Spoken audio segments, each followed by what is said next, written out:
What is going on, everybody? Depraved Slasher here. We are back with another music reaction. It's not even music. It's a non-music reaction. I'm Depraved. He's trying. I'm Hellcat. And together we are HellaDepraved. Alright, so nobody actually left us any links or told us what to look up. So we're just going to keep running until somebody gives us ideas. I mean, there's plenty of stuff we can watch. Right. Yeah. This one's from Whatculture Horror. Now, I've been watching Whatculture for years now. Right. For unrelated things. For other things. Whatculture Wrestling, that's how I keep up with my wrestling news since I don't actually watch wrestling anymore, but I still play the video games, so I still like to be in the know. They have a Whatculture Gaming as well. So there's that, that's where I found them initially. Right. And then I thought at one point they had like a Whatculture superhero or comics or something. I could be way wrong. Okay. But I thought they did. This suits our purpose. So but it's perfect. Within the last year or so, maybe within the last 2 years, they've started up Whatculture Horror. Cool. And I love most of the people that they have do their Whatculture stuff. Okay. So this one is 10 slasher horror movie openings that surprised us all. I'm interested to see what's on this list. What is surprising? I know the opening to the Friday the 13th remake surprised me because I didn't expect there to be that initial set of teens get killed. That's actually true. Yeah, because normally there's more build-up. Honestly, going back quite a ways, the first Scream surprised me. And here's why. You see Drew Barrymore. And you think she's going to last. And you think she's going to be a headliner.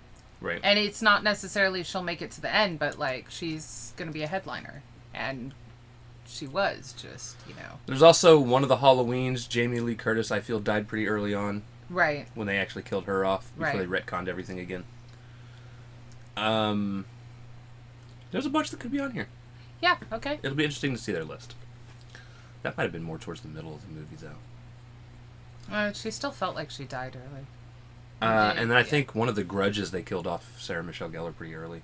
It was the third one, if I remember correctly. Okay. All right. Let's see what they come up with. I think it was Sarah Michelle Gellar who's in those. That did the Grudge? Yeah. Okay. Anyway, so with that being said, that's not a slasher though, so that won't be on this list. Right. We're gonna react to this if you guys have already seen it. If not, click the link in the description below. Hop on over, do all the things. Definitely sub to Whatculture Horror if you're a horror fan. They have a lot of fun top 10s that they put out. This was the one we found most interesting within the last week, so that's why we chose it. Right. I was also thinking about top 10 recent horror movie deaths because I know the bread machine from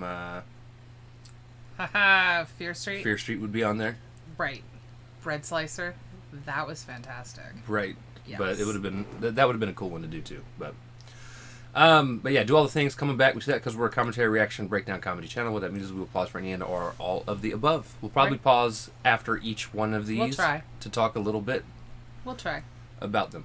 Yeah. I will try to not pause mid number. Although it is Whatculture, so you hopefully won't have rage finger. Right. Right. We'll see. Let's get it. The horror genre is one that is forever keeping its audiences on their toes. This is especially true for the opening. Here, a surprise is welcome, and that surprise may be down to a curveball being thrown at the audience, it could be down to just how brutal any given opening act is, or it could be down to how downright random that first sequence is as well. Yeah. But a good horror movie opening always finds a way to disarm the audience. I'm Josh from Whatculture Horror, and these are 10 slasher horror movie openings that surprised us all. Number 10, The Mutilator. Buddy Cooper and John S. Douglas's The Mutilator opens in such cheery fashion. Here we have an unnamed woman happily baking a cake for the birthday of her husband, Big Ed. The couple's young son, Little Ed, is there, gleefully going about his business and waiting for the arrival of his old man so that the birthday celebrations can begin. Just as you get comfortable with this setting though, this 1985 effort flips a switch, or I guess pulls a trigger technically, and turns this idyllic scene into one of tragedy. Having cleaned his father's guns, Ed accidentally unloads one, sending a bullet through the wall and into his dear mother, killing her in the process just as Big Ed turns up at the house. This in itself is a grim moment, but things take a darker turn when Big Ed slaps the absolute crap out of his son, debates shooting him, and then has a total breakdown, pours a bourbon for himself and his wife's corpse. Given this stark opening scene then, it's no surprise to see it later revealed that Big Ed winds up stalking his now adult Ed and his pals. Number 9. I now want to see it! I feel like we have a missed opportunity there. I've never seen it. I have never even heard of it. The Mutilator. All right. That sounds fantastic. All right. And that is a perfectly fucked up beginning to a movie. And backstory. I think that's a perfectly acceptable backstory. All right. I like how he's like, accidental My ass. Arse. Arse. It was spelled with an R. True. Revealed that Big Ed winds up stalking his now adult Ed and his pals. Number 9. The Stepfather. 1987's The Stepfather often gets overlooked when thinking of some of the better offerings the slasher subgenre has served up over the years. Drowning her in now, a it pool. may not be quite a Right. top-tier effort to rank alongside the all-time greats, but The Stepfather is a solid film that has an absolutely phenomenal opening sequence. Starting off by introducing us to Henry Morrison, played by Terry O'Quinn of Lost fame, we find Henry in his bathroom, shaving off his beard, cutting his hair, changing his eye colour, showering, putting on a nice suit, picking up his briefcase, and then Ads! Right. I mean, his Hold on. cleanup job. Alright.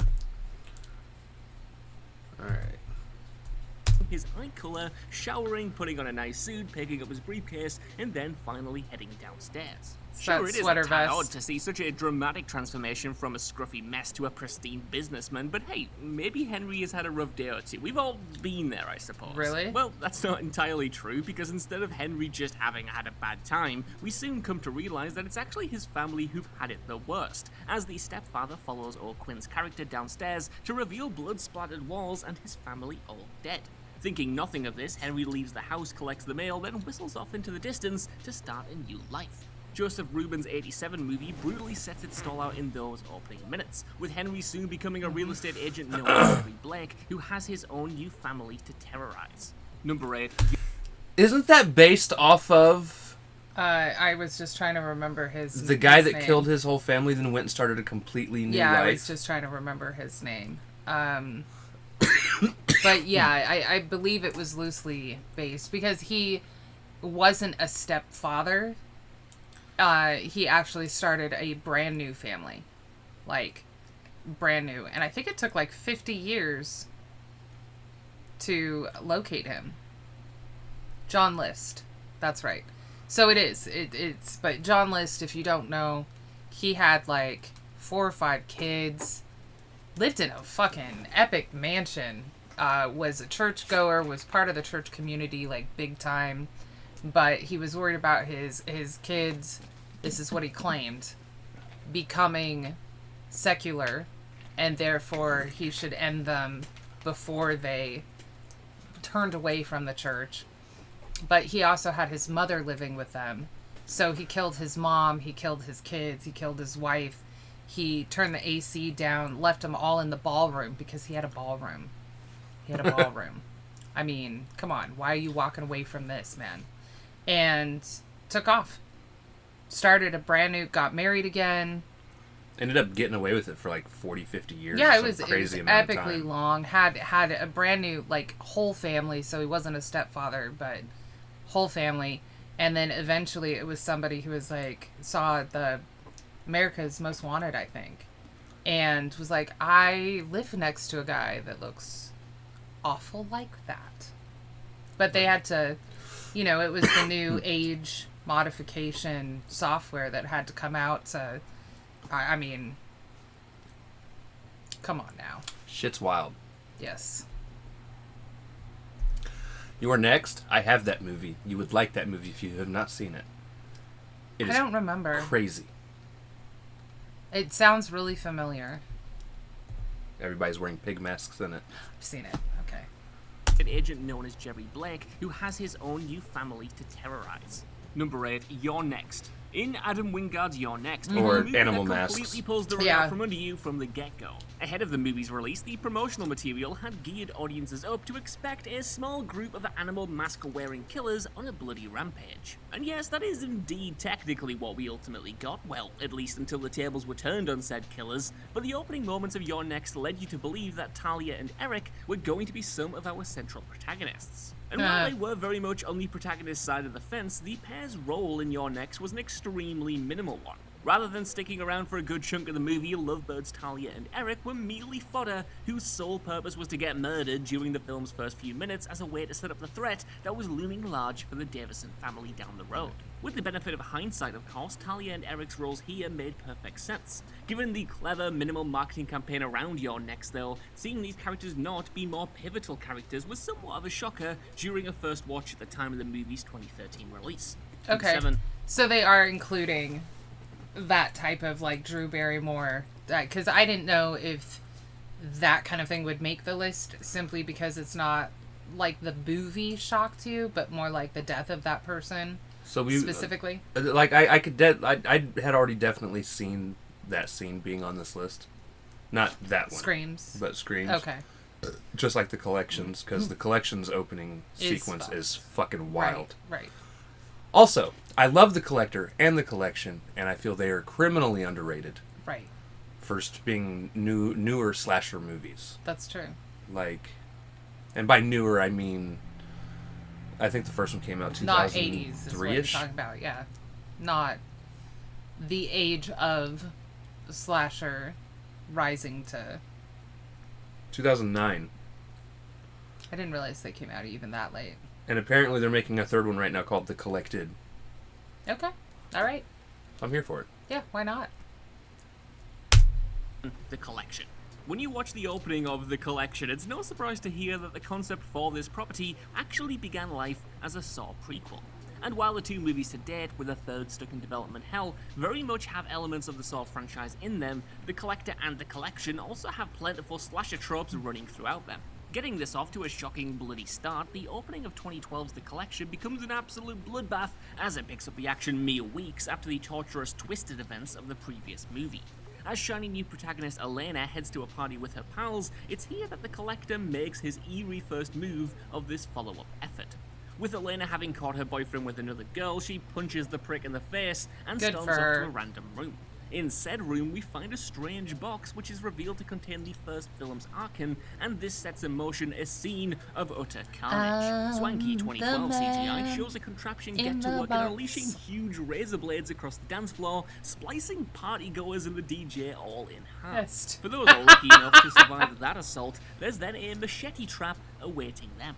Number 6. To be fair, while it may be stupid, They were great. it was expertly gory. And it was... Those are tractor blades. It very much Like, not razor blades. Right, it also very much reminded me of the opening to Ghost Ship. The Ghost Ship, yeah. Which, it I wonder happens if that'll be in here, too. so quick. I don't think so, because I don't think it's considered a slasher It's not movie. a slasher. That's true. I was like, wait, blood and gore, and no, that...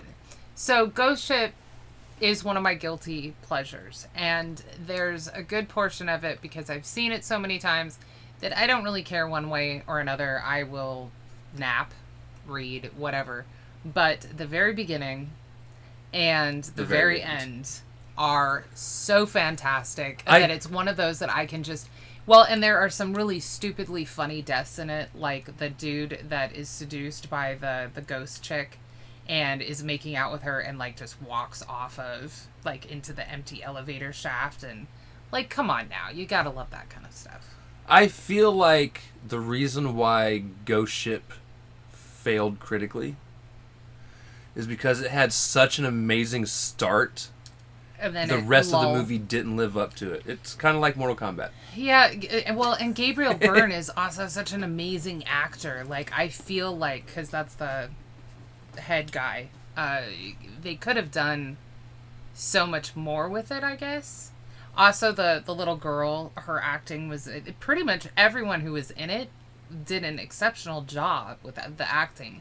But you're right, like, it has that surprise opening that us horror fans love. the story itself is actually not bad if you hadn't had just like, oh my god, this is amazing opening, and then that, and then an amazing ending. I think it would have been okay. And I'm not saying they should rearrange it, but yeah, they definitely let it dip.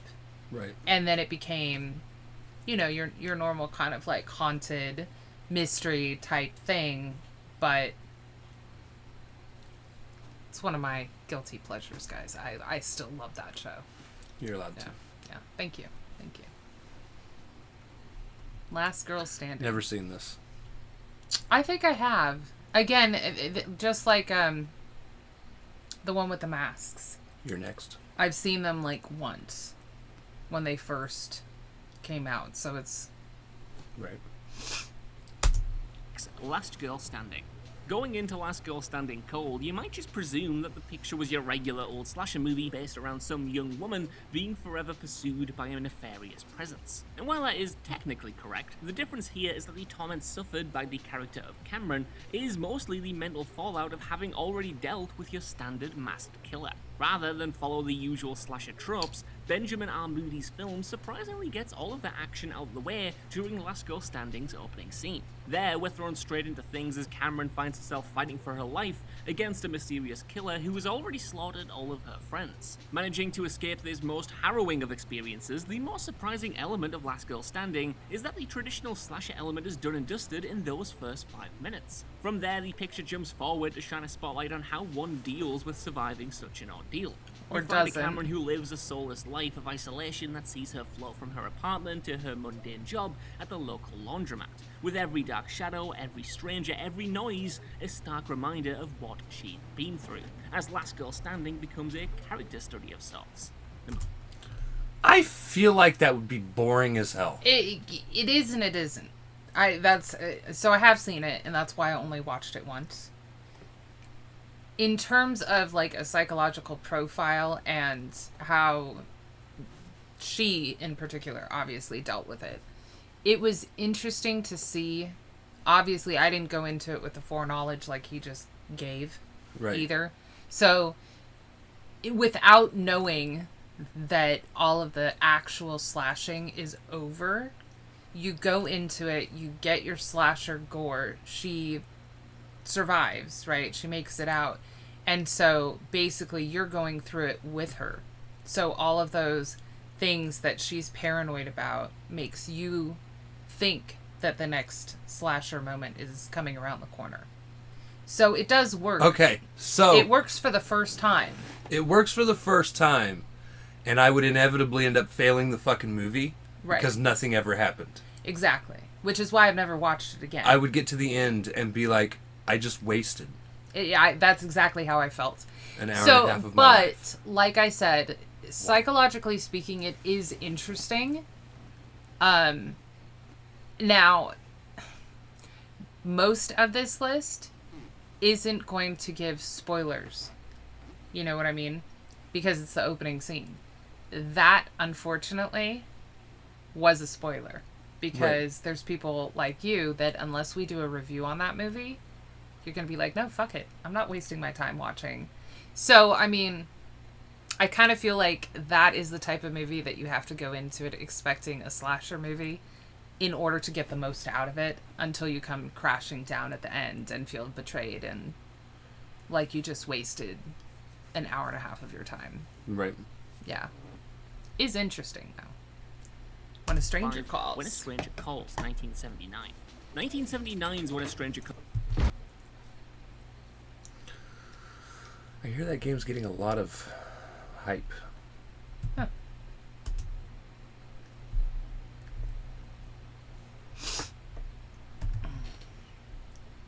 Number 5, When a Stranger Calls, 1979. 1979's When a Stranger Calls is a movie that has a surprising opening sequence and entire first act for several different reasons. Now, just keep in mind that this is the movie that first popularized the whole "the calls are coming from inside the house" trope that would become a staple of the horror genre in the years following this Fred Walton film. As such, that opening act reveal itself is already a major shocker. More shocking and downright disturbing about When a Stranger Calls' opening mind is the fact that that the man menacing babysitter Jill Johnson doesn't just eerily taunt her to check on the children that she's looking after. No, this creep has outright actually killed the kids just for a laugh. Another way that When a Stranger Calls is somewhat surprising to some is that this is a horror movie that isn't what you really think it is. If you've really heard about it or are going into it cold, chances are you'll think that the chilling stalking of Jill Johnson is the entire movie. Instead, that calls from inside the house fable only makes up the opening act before the film jumps ahead 7 years. That said, the When a Stranger Calls remake of 2006 does stretch that opening act babysitter sequence out and make it the sole narrative of the do-over's 87-minute runtime. Number 4, Santa... Alright. Both of the When Stranger Calls movies are watchable. Right. Not the greatest. But not great. Right. I will give the original one its originality, though. Like Right. you said, it started that whole trope. And I'm sure for some people it probably freaked them the fuck out. Right. Especially since, that was the time period when that was basically your after-school job for a lot of females. And babysitting was either expected of you or the only way to make money. So it's a good time to be freaked out, too, in somebody else's house in the dark before they get home with, creaks and sounds you don't know. It's, So Santa's Sleigh, I have seen. That's tragic. I'm sorry. I watched it because of wrestlers in it. Bill Goldberg plays Santa. A murderous Santa. Yeah, I'm sure it didn't make it much better. And the movie is downright terrible, but I will give it props. It had like 4 or 5 scenes that were also downright hilarious. Okay. All right. I mean, that's the only redeeming factor. I can see that. It's wild. Okay. All right. But bad. I believe it. I fucking absolutely hate believe it. non-Halloween holiday horror movies. Amen. Yeah. The Sled. Well, these days we have Dwayne Johnson, Dave Bautista, and John Cena showing that wrestlers can make for damn fine actors. There was a period of time where any movie featuring a pro wrestler would be absolute trash. Well, unless that wrestler's name was Roddy Piper, of course. One such trash offering was 2005's Trash Santa's offering. Slay, which Good. featured WCW icon Bill Goldberg in the headline role as a brutal, blood-spilling Santa Claus who is also the Antichrist. In this David Steinman offering, Goldberg's Kris Get it all in Kringle is one. the result of a virgin birth orchestrated by Satan himself. Initially using Christmas Day as a day of slaying, that all changed when Santa lost a curling match in 1005 AD. That meant he had to spend the next 1000 years delivering presents on that day as a punishment. Yeah, it's a bit mad. As Santa's sleigh opens, those 1000 years just so happen to have expired. And how does old Saint Nick mark his newfound freedom? Well, he slaughters the Mason family in brilliantly imaginative, festive ways. What makes this moment particularly surprising is how it kills off all of the billed main stars of the picture in that opening act, as James Caan, Fran Drescher, Rebecca Gayheart, Chris Kattan, Alice Lauren, and Annie Sorrell are all off during Santa's sleigh's opening scene. Number 3, A Black Christmas. That's interesting. Like all of them. That's almost too bad, because, I mean, obviously the writing would have had to be trash for it to be complete trash, but, like... Here's the thing. The premise is interesting. To a degree. A curling match. The curling match could have been replaced with something else. Something. Like, at least make it archery. I don't know. Like, that's lame. Right. Yeah, no, like, okay, backstory given, of course the time period's up. I mean... But him being Satan, which is why changing his name to Santa. Right. Interesting things. And but he still, was forced to deliver gifts, and therefore, yeah, okay. All right. Yeah. All right, so they hit us with back-to-back shitty movies. Right. Somebody's going to hate me for that. Well... I used to own this movie. That's... And then I quickly got rid of it. Huh. Right. I've never owned this movie. It's a bad movie. I believe you. I'm pretty sure if I remember correctly, this is a remake Ah. of another bad movie. I believe you. 2006. Bob Clark's Black Christmas is one of the true forefathers of the slasher subgenre, with this 1974 offering viewed by many horror hounds as being the inaugural slasher film. By the time Black Christmas was first remade in 2006, though, the general consensus was a puzzled reaction questioning why such a classic tale needed retelling in the first place. And truth be told, it didn't really, but still, that didn't stop Glenn Morgan's '06 redo from landing in US cinemas on Christmas Day of that year.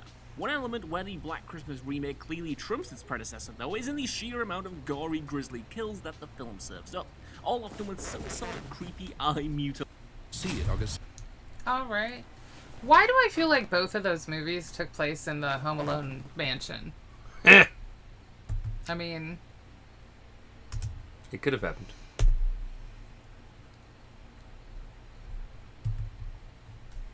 Grisly kills that the film serves up, all often with some sort of creepy eye mutilation involved. Granted, seeing Claire killed by having a plastic bag thrown over her head isn't all that gruesome in the opening, but that demise is then instantly followed by Jessica Harmon's Megan, and it's here that the 2006 Black Christmas sets its stall out. With plastic thrown over her, Megan is stabbed in the eye repeatedly, before then having her eyes pulled straight out of her head. All in graphic detail, all to make you feel queasy.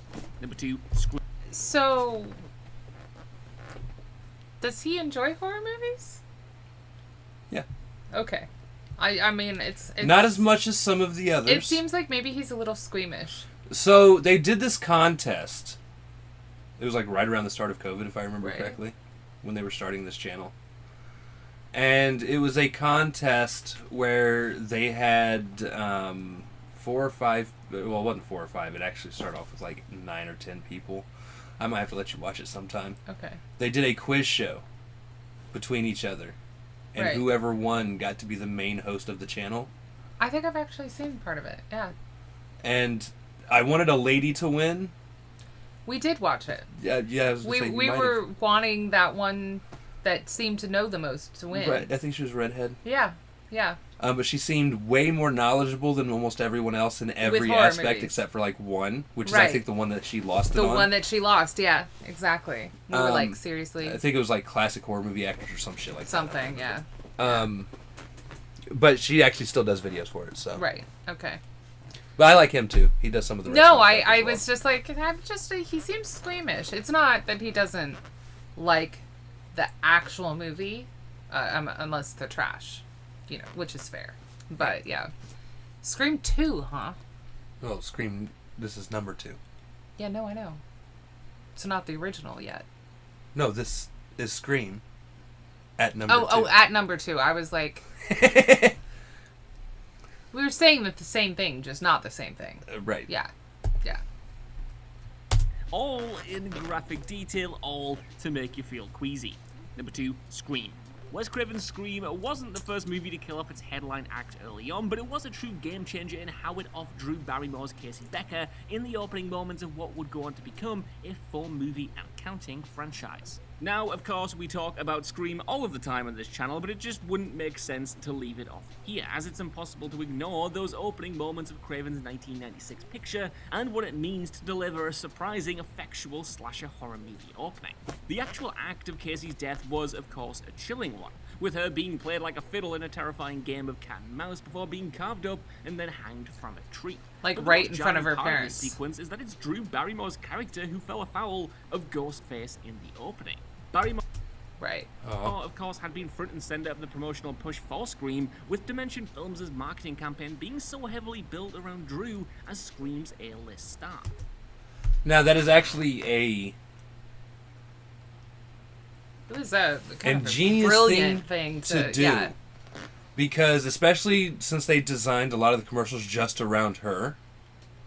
And this opening. And it's smart to do because you go into the movie thinking you're getting one thing, and then they completely cut it off, and everything else is like, okay, so this has, I was not expecting any of this. It gives you a twist. And to be fair, Neve Campbell carried it quite well in terms of being the Scream Queen that was focused on in this versus Drew Barrymore. I mean, she got tons of rave reviews and so on and so forth. So it wasn't like they picked a subpar actress, I guess.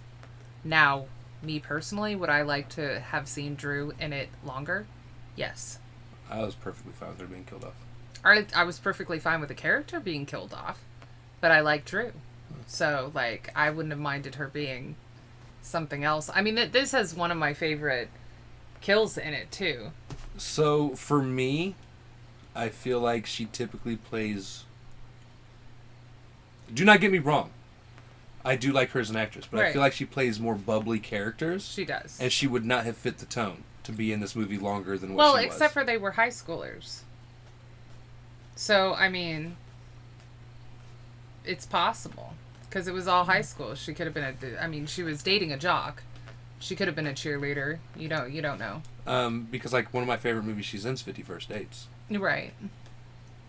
I mean, she was in a lot of more, like, horror stuff as a kid, too. Like Firestarter and so on and so forth. So, I mean, I think she's diverse, but being as it's a high school setting, I feel like she could have played any number E.T. of... Home Phone. Right. Now, my favorite scene, though, is Rose McGowan's death. I mean, come on. Cat flap in a garage door. What a way to go. That's amazing. Very creative. So, I don't know. Fun fact. I don't like the Scream movies. I can watch the first one. I like the first one just fine. But I'm not, like, big on the other ones. I honestly felt like after the first one. I feel like they fit more of a thriller slasher movie than a horror slasher movie. There's such a comedic aspect to them, too, that, like, I just... Right. They're not truly terrifying to me. So, no. I did not mean to hit the button. But no, I don't know. It's hard to explain. It would take like 10 hours of sitting here backtracking. I like the first Scream. I'm not big on the other ones, and honestly, part of that is because it didn't have any supernatural element in it when this one wraps up and the first two characters are dead. It should have ended. Right. I'm just saying. So. Marketing campaign being so heavily built around what's number one as Scream's A-list star. So not only did this serve as a genuine shock at the time of its release, but the death of Casey Becker also firmly cemented that all bets were off with this franchise, a theme that would be followed throughout the film and the subsequent entries that followed. Number 1, Halloween 1978. Just like Scream, it would be impossible to compile such a list and then not feature the iconic opening to John Carpenter's legendary Halloween in some form or fashion. Along with Black Christmas, Halloween is the film often credited with kickstarting the slasher subgenre as we know it. And man, did Halloween itself kick things off with an almighty opening. Even though everybody knows it now, at the time, absolutely nobody was ready for Halloween's opening act reveal that the person we just seen carry out bloody murder was actually an angelic-faced 6-year-old boy. With the opening act death of Judith Myers, the audience had seen all of this play out from the killer's POV, which in reality, by the way, was actually writer-producer Deborah Hill's hands carrying out the stabby-stabby action. It's only once this killer leaves Judith's lifeless body behind and heads outside that we have the jaw-dropping revelation that the carnage we've just witnessed was carried out by someone so young. It was genuinely shocking, it was utterly jarring, and it was an opening scene that made you realize that Halloween was far from your regular run-of-the-mill horror picture. So that's our list. I want some of you guys to think down in the comments below what do you think of these slasher movie openings, and are there any surprising ones I missed off here? While you're down there as well, could you please give us a like, share, subscribe, and head over to Whatculture Horror for more lists like this on the regular. Even if you don't know, I've been Josh. So, much like Last Girl Standing and Stranger Calls, again, because it was the first of its kind, it was the first of this franchise, so on and so forth. Yeah, it's not what you expect. Now, because it was released before we were born, when we went into it, like, I had at least heard a little bit about it. I didn't, but I also started watching these movies a lot younger than you did. Right. So, I don't know. I mean, like, was I a little surprised? I don't even remember at this point. Like, it's been so long since I first saw the first Halloween. But I can imagine people being absolutely shocked. So, I fully understand it being on this list. But at number 1. But I think, and this is one of the things I hate that people do, I think people put Legendary ahead of what the actual list is about. Right. So this is supposed to be the top 10 slasher horror movie openings that surprised us all. I feel like it should have been ordered in what was most surprising versus the franchise, the legacy it left behind. Because you look at the top 3, and it's Halloween, it's Scream. And then Black Christmas. Was it Black Christmas? Or was that 4? I think Black Christmas was 4, but I forget what came right after it. Just because that's how great my memory is. But yeah. So there was Scream. Yeah, it was Black Christmas. Black Christmas, okay. And it's like, all 3 of them were kind of the first to do what they do. Right. So, Legendary status, yes, I get that. But I don't think... But they're also big money-making films. Right. Whereas some of the other things I feel were a little bit more... Surprising. Like, honestly, I'd have had number 10 much higher on the list. Because that would have been like... a true shocker. Right. What was that? The Mutilator? Yeah. I honestly probably would have had the Michael reveal around 7, 8. I probably would have had Scream top 3, for sure. Scream... I probably would have had the Bill Goldberg Christmas one top 5. Because, again, you're killing the top billed cast at the very beginning. Yeah, okay. I mean, I'll give you that, except for I was going to say that were it not Drew Barrymore's character, the kill at the very beginning of Scream wouldn't have shocked me at all. No, but I think I think the way that it was also... and how it was set up. How the promo and... Yeah, no, I agree. Now, I would not have put this reveal of Michael at 7 or whatever. I wouldn't have it at 1, but probably at 5. Because, again, I would go back to it being the first movie at the time of the Halloween franchise in the first place, but also to reveal that the killer is a 6-year-old boy. So I can see that actually being pretty surprising, but that would get like a mid-level for me. So probably 5. I could see that. Like I don't know. I try to think of it as how I came across things and how I see, because I have seen a lot of these. Right. And like that did not surprise me at all. But also, by the time I'd watched Halloween, I'd watched most of Friday the 13th. Yeah, see, so... a lot of Nightmare on Elm Streets. So it was harder for me to be surprised at things like that. And I rarely get surprised, period. We watched a movie tonight that actually... the twist was decent. Like, it wasn't something that I necessarily placed. Now, I did have suspicions, though. I would love to see them do a top 10 twist endings that surprised us all. Right. In just horror movies in general. At least for me, Devil's ending would be on there. Right. Exeter's ending would probably be on there. Let Me In. Orphan. Right. I don't know if Let Me In, because Let Me In wasn't the ending. It was an evolution of... Right. I agree with you there. There was one other that I was thinking of, and then I said that, and now I can't remember. That had a really decent twist at the end. Orphans really fucked me up. That one came way out of left field on me.